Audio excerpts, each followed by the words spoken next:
রাজপথের দ্বন্দ্বের কথা সেটি নিয়েই আমরা এখনো সবশেষ খবর পাওয়া পর্যন্ত এখনো কাকরাইল এলাকায় আন্দোলন চলছে। সেটি নিয়ে একটু আলোচনা শুরু করতে চাই। বাবুল ভাই, একটু আপনার মাধ্যমে জানাচ্ছি। আসলে আমরা যেটি বলছিলাম যে আজকে বোধহয় ষষ্ঠ দিন আন্দোলন। এর আগে নগর ভবনের সামনে ছিল, এখন এখানে। আমরা এর আগে দেখেছি অনেক দিন ধরেই এনসিপি এর আগে স্থানীয় সরকার নির্বাচন দাবি জানাচ্ছিল, তারা জাতীয় নির্বাচনের আগেই, এবং সেটি নিয়ে আপনাদের বিরোধিতা ছিল।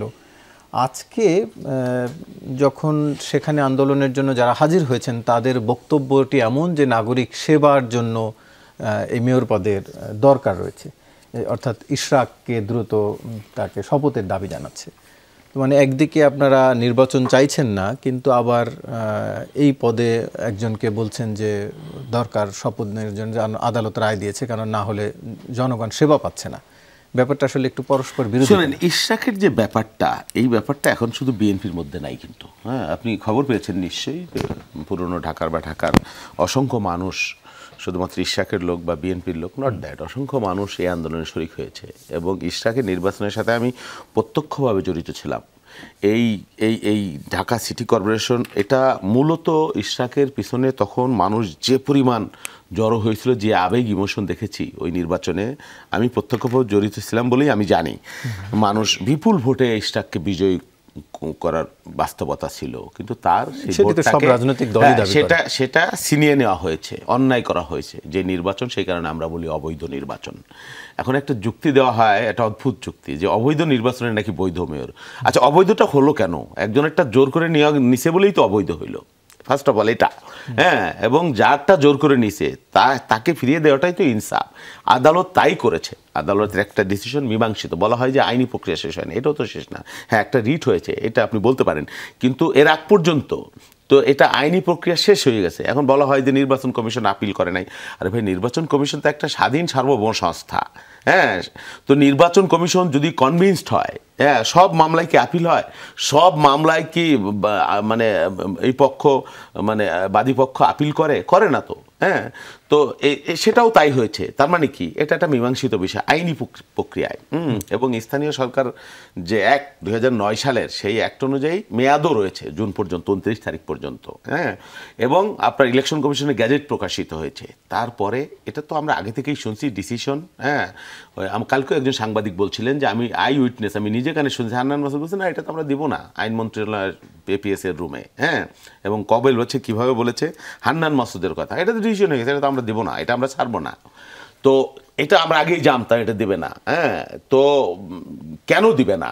আমার অধিকার যেটা, বা আমি মনে করছি এখানে আমার সাথে অন্যায় আচরণ করা হচ্ছে। আওয়ামী লীগও যাই করতো, এই সরকারও তাই করছে, বা এই সরকার উপদেষ্টাও তাই করছে। নাগরিক সেবা সেটি মুখ্য নয়, যে দিবে না বলেছে সেটি নাগরিক সেবার কথা আসছি। তো নাগরিক সেবার কথা আপনি যেটা বলছেন, আর এই চ্যাপ্টারটা শেষ করি। এই একই আইনে, একই ধারায় চট্টগ্রামের মেয়র দায়িত্ব পালন করছেন, একই ধারায় বাংলাদেশের অসংখ্য উপজেলা চেয়ারম্যান এই আইনি প্রক্রিয়ার মধ্যে দিয়ে দায়িত্ব পালন করছে। শুধু ইশরাক হোসেন দায়িত্ব পালন করতে পারবেন না। এইটা কেন, এই বিরোধিতাটা কেন? এখন আইনি সেবা, নাগরিক সেবা বা নাগরিক যানজট ঢাকা শহরে, এটাই তো প্রথম না। তো নাগরিক সেবার কথা বলে এই যে আন্দোলন হয়েছে ঢাকায় হাসিনার বিরুদ্ধে, তো মানুষের ভোগান্তি হয়েছে। এই আন্দোলন না হইলে হাসিনাও তো আরামে থাকতে পারত।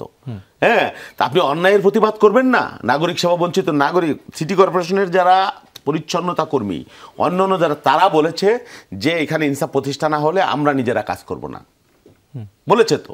এখন বিএনপি আন্দোলন করছে 6 দিন, তার আগে এই দেশে অনেক মানুষ আন্দোলন করেছে এই 9 মাসে। তখন কি নাগরিক সেবা বিঘ্নিত হয় নাই?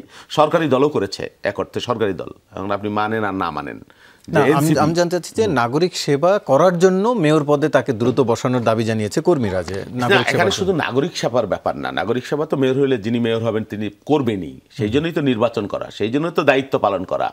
হ্যাঁ, কিন্তু তার আগে তো আপনার অধিকারটা ফিরে পেতে হবে, ইনসাফ প্রতিষ্ঠা তো হতে হবে, সেটি একটি বিষয়। তাহলে আপনারা স্থানীয় সরকারের বিরোধিতা কেন করছেন? কোনো নির্বাচনের বিরোধিতা নাই বিএনপির। আপনি শাক দিয়ে মাছ ঢাকতে চাইলে তো হবে না। আপনি কান থুয়ে কি আগে যদি কান টানেন মাথা থুয়ে, তাহলে কিভাবে হবে?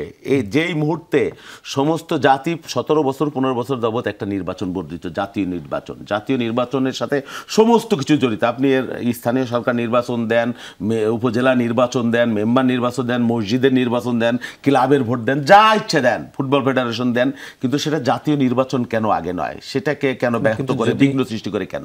কিন্তু সিটির মেয়াদ শেষ হয়ে গেলে, যেসব সিটির মেয়াদ শেষ হয়ে গেছে সেগুলো দেওয়া যাবে। মেয়াদ যখন শেষ হবে হবে, মেয়াদ এখনো শেষ হয়নি, 30 তারিখ পর্যন্ত। মেয়াদ যখন শেষ হবে হবে, হ্যাঁ। তো পার্লামেন্টের মেয়াদ কি হাসিনার তো শেষ হয় নাই 5 বছর, বা এরাও তো ক্ষমতায় রয়েছে, এরাও তো অনির্বাচিত রয়েছে এতদিন, তো আপনি কেন একদিন বেশি থাকবেন? না, মেয়াদ শেষ হয়েছে, বেশ কয়েকটি সিটির নির্বাচনের সময় হয়েছে, এখন সম্ভবত আপনাদের আপত্তির কারণে ভোটের দিকে কারো কোনো আগাচ্ছে আপত্তি না। নাই, শোনেন, কারো কোনো আপত্তি নাই, কিন্তু আপনি এই নির্বাচনের কথা বলে বা সংস্কারের কথা বলে বা কখনো ওই কি বলে ওই প্রোক্লেমেশনের কথা বলে, কখনো ওই গণপরিষদের কথা বলে যদি আপনি নির্বাচনটা বিঘ্নিত করেন, এটা বাংলাদেশের সকল মানুষ, কিন্তু বিশেষ করে আপত্তি নাই কেন বলছেন? যদি স্থানীয় সরকার নির্বাচন দেয় তাহলে কঠোর আন্দোলন করা হবে, সেই ধরনের ঘোষণা তো বিএনপি নেতারা দিয়েছেন। আমি বললাম, আপনি মাথা থুয়ে যদি কান টানেন, সেটা তো হচ্ছে না। জাতীয় নির্বাচনের আগে স্থানীয় সরকার করা যাবে না, সেটির কথা বলতে চাইছেন।